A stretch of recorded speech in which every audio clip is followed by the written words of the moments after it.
Friends வணக்கங்க. நான் ரஜா சமையலேருந்து சாந்தி பேசுகிறேன்.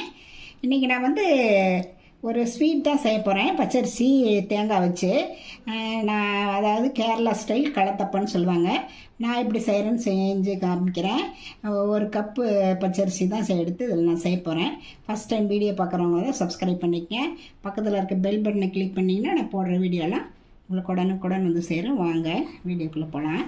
நான் இந்த கப்பில் ஒரு கப்பு பச்சரிசி மாவு எடுத்து பச்சரிசி எடுத்து நல்லா வாஷ் பண்ணிவிட்டு ஒரு 4 மணி நேரம் ஊற வச்சுருக்கோங்க. இதை தண்ணியெலாம் வடிச்சிட்டு நம்ம ஒரு மிக்ஸி ஜாருக்கு மாற்றிக்கலாம். தண்ணி இல்லாமல் இதில் மாற்றிக்கலாம். இது கூட ஒரு 1/4 கப்பு வடித்த சாதம் அதை சேர்த்திக்கலாங்க. அப்புறம் திருவன தேங்காய் அது ஒரு 1/4 கப் எடுத்துக்கலாம். இதெல்லாம் தண்ணி ஊற்றி நம்ம அரைச்சிக்கிட்டு வந்துடலாங்க. பாருங்கள், இந்த மாதிரி நல்லா நைஸாக அரைச்சிக்கணும். இதை நம்ம ஒரு மிக்சிங் பவுலுக்கு மாற்றிக்கலாங்க. பாருங்கள், இது கூட ஒரு பிஞ்சு சால்ட்டு, அப்புறம் பேக்கிங் சோடா அது ஒரு 1/4 டீஸ்பூனு, அப்புறம் பொடிச்ச ஏலக்காய் இதோட சேர்த்து நல்லா கலந்து ஒரு பக்கம் வச்சிடலாங்க. அப்புறம் ஒரு பேன் எடுத்து இதில் 1 கப்பு வெல்லத்தை பொடிச்சு வச்சுருக்கேன். இதை கொட்டி நம்ம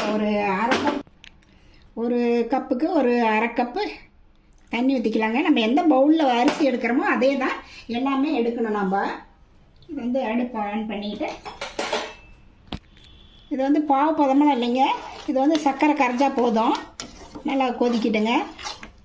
நம்ம எந்த கப்பில் நம்ம அரிசி எடுக்கிறோமோ அதே கப்பில் 1/4 கப்பு சாப்பாடு, 1/4 கப்பு தேங்காய் இதெல்லாம் போட்டு நல்லா அரைச்சிட்டு வந்துட்டு அதுக்கப்புறம் 1 கப்பு வெல்லத்துக்கு 1/2 கப் தண்ணி ஊற்றி இந்த மாதிரி நம்ம காய்ச்சிக்கணும். நான் கரைக்கிற அளவுக்கு காய்ச்சினா போதும். பாருங்கள், வெல்லம் நல்லா கரைஞ்சிருச்சுங்க. இது நம்ம அந்த மாவில் அப்படியே 1 நிமிஷம் கழித்து அப்படியே வடிச்சுக்கலாம். இதில் அப்படியே இந்த சக்கரை வெள்ளைப்பாவை இதில் நம்ம அப்படியே ஊற்றி வடிகட்டிக்கலாங்க. வடிகட்டி அதில் விஸ்கு போட்டு நம்ம நல்லா கலந்துடலாம். ஒரு குக்கர் வச்சு ஹீட் பண்ணியிருக்குங்க. ஒரு எண்ணெய் ஒரு தேங்காய் ஒரு டேபிள் ஸ்பூன் ஊற்றிக்கலாம்.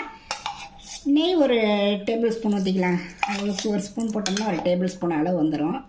மெல்ட் ஆகிட்டுங்க. திருகின கட் பண்ணி வச்சுருக்கேன் தேங்காய் ஒரு 1/2 மூடி இந்த மாதிரி பல்லா இதில் சேர்த்து அப்படியே வறுத்துக்கலாங்க. கொஞ்சம் செவக்க வதக்கிக்கலாம்.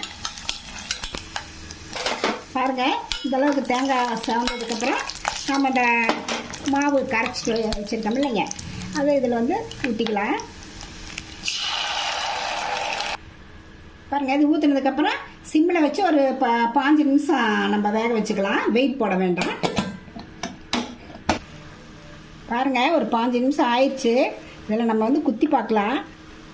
பாருங்கள், இன்னும் கொஞ்சம் மாவாக இருக்கிற மாதிரி இருக்குது. இன்னும் ஒரு 5 நிமிஷம் இருக்கட்டுங்க.